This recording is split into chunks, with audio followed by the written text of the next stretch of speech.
The monitor beeped steadily as another contraction hit, and I gripped my husband Daniel's hand, breathing through the pain. We'd been in the delivery room for 6 hours, and our daughter was finally ready to make her entrance into the world. Everything should have been perfect.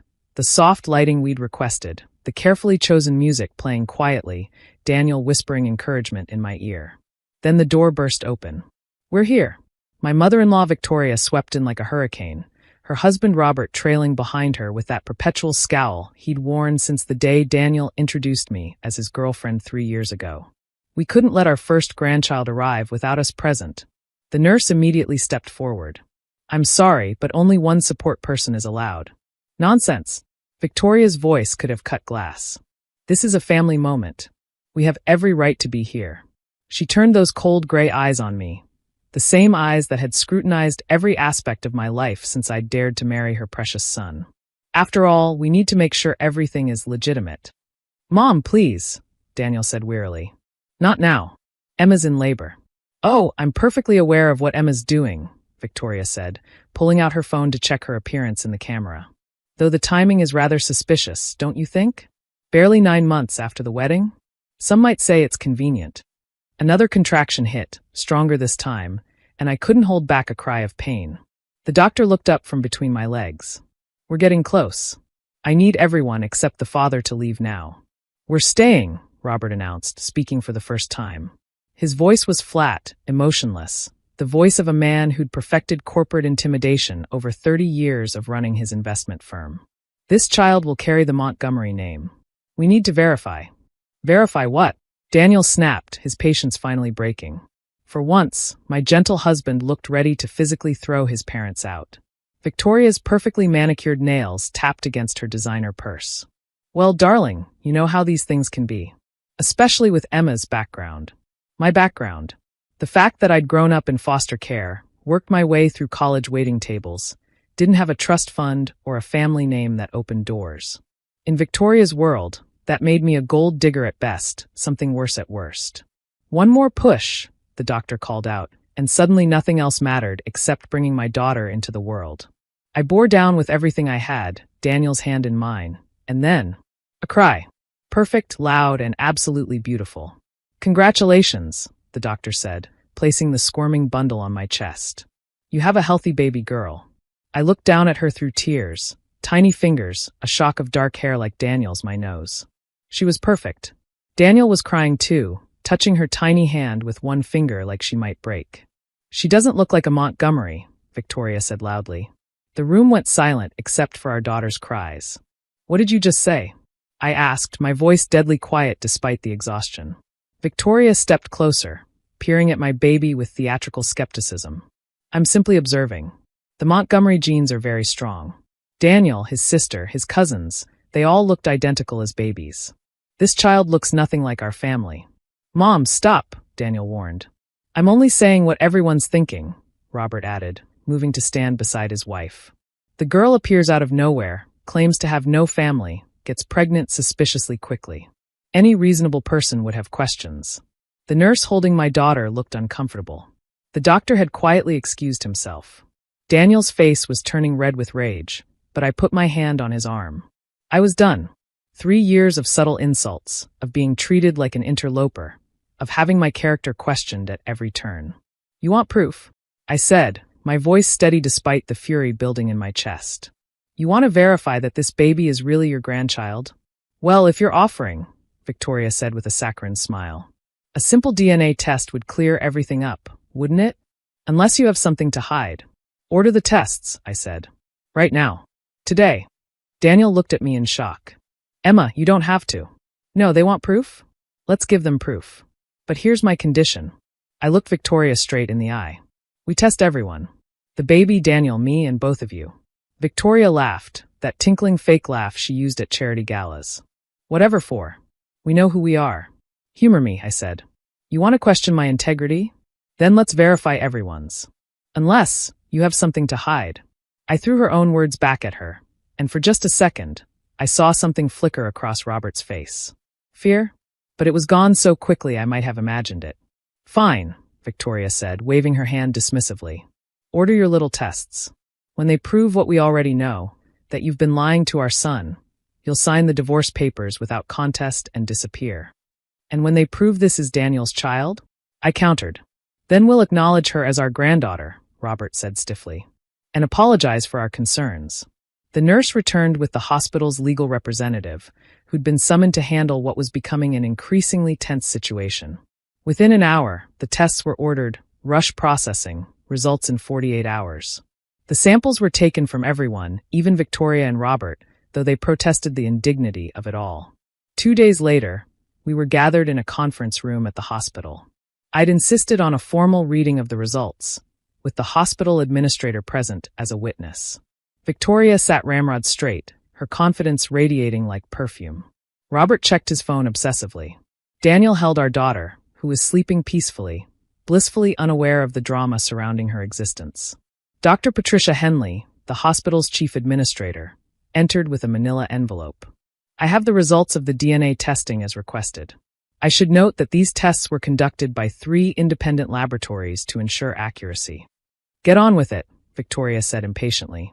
Dr. Henley opened the envelope. First, regarding the paternity of baby girl Montgomery.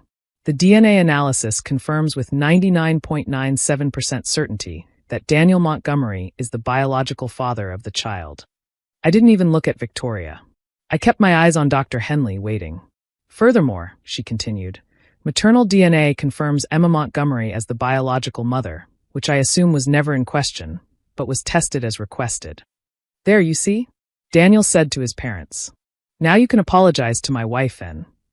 There's more, Dr. Henley interrupted, her expression uncomfortable.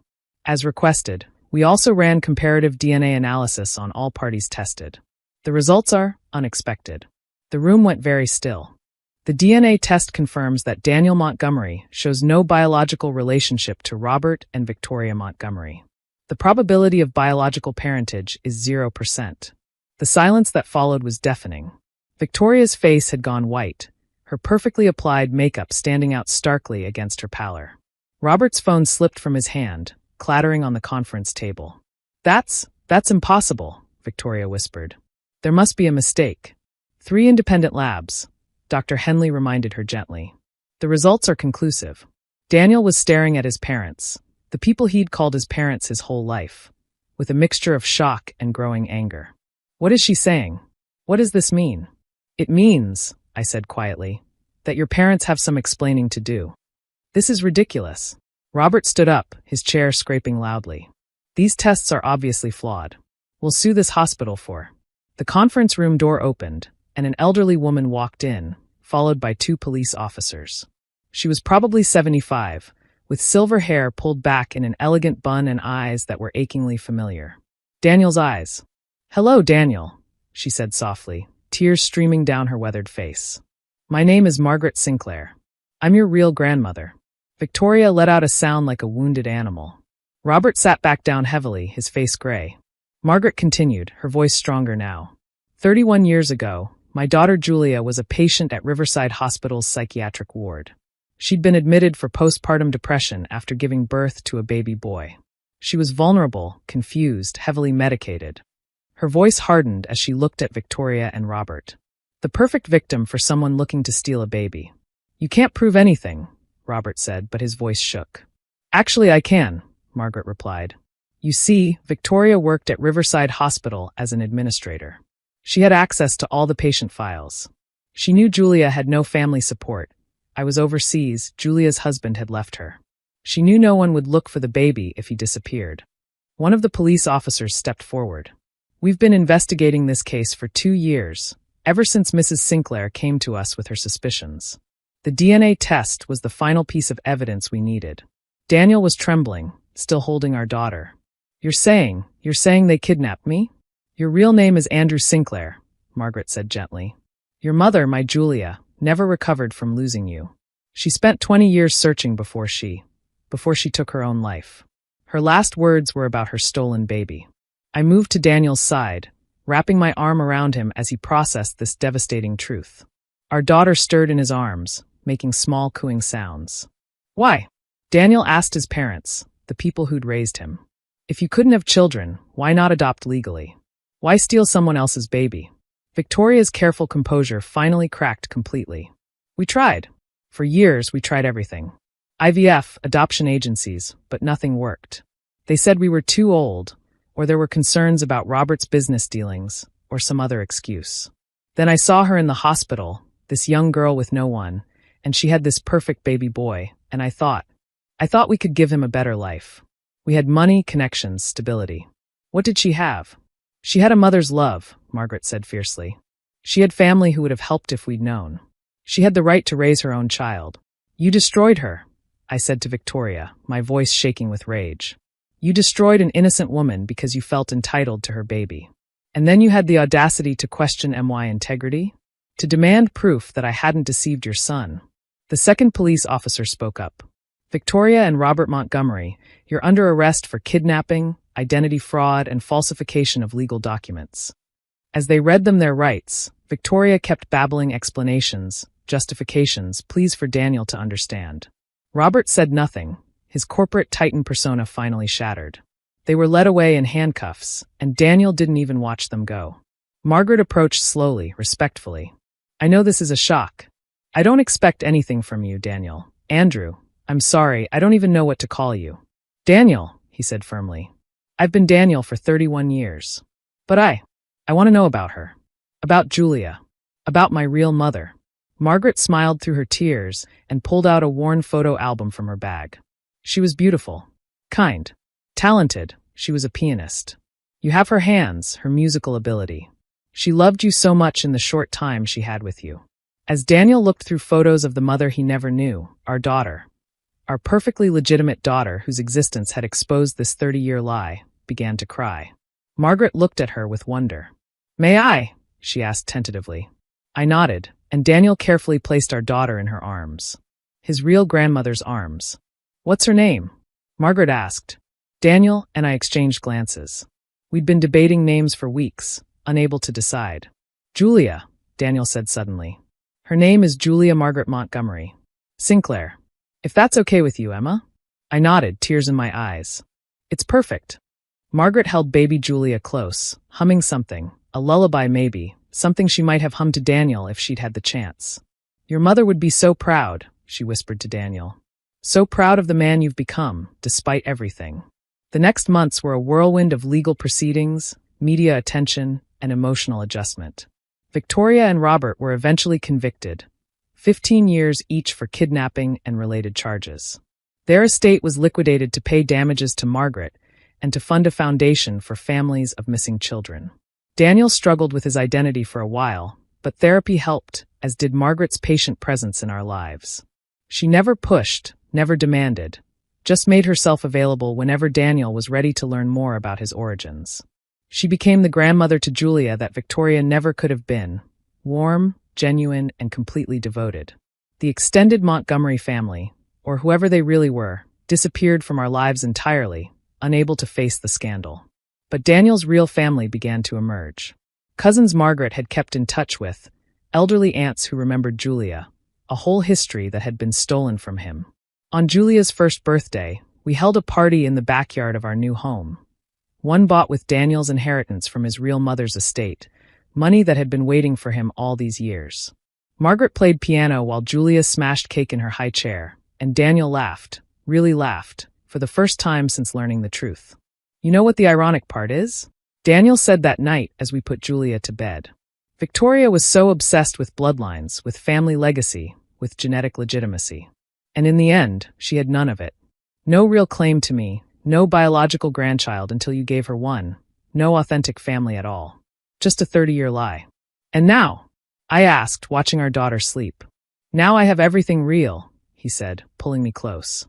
A wife who fought for the truth, a daughter who will always know exactly who she is and where she comes from, and a grandmother who never gave up hope of finding me. That's more than Victoria and Robert ever had, for all their money and status. Looking back, I'm almost grateful for Victoria's cruel demand in that delivery room.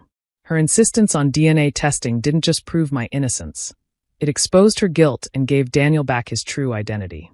Sometimes the greatest gifts come from the most unexpected places, even from the accusations of those who wish us harm.